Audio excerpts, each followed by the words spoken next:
کنونی را چگونه می‌بیند که حاضر نیست سرودهای میهنی‌اش در این دوره پخش شوند.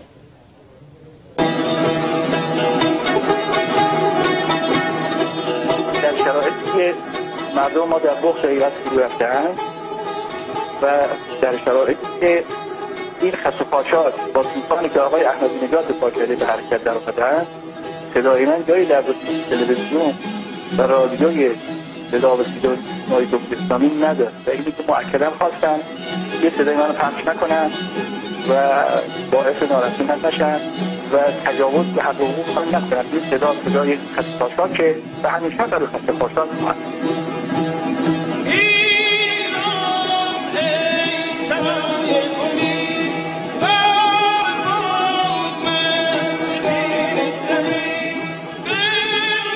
من بارها و بارها گفتم و سال 1970 خواستم از رئیس وقت که صدای من رو پخش نکنیم، ولی باز سفر سررفتن ندیده گرفتن خواست من رو و به حق و حقوق من تجاوز کرد و من هر بار صدای خودم از این رسانه میشنوم بدنم میلرزه و احساس شرم میکنم.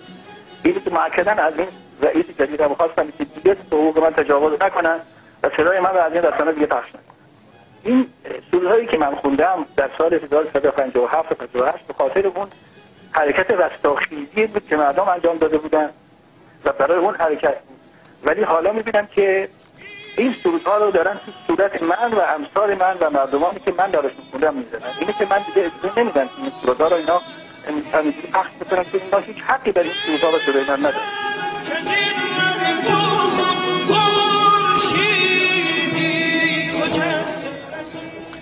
گفتگویی بود با محمد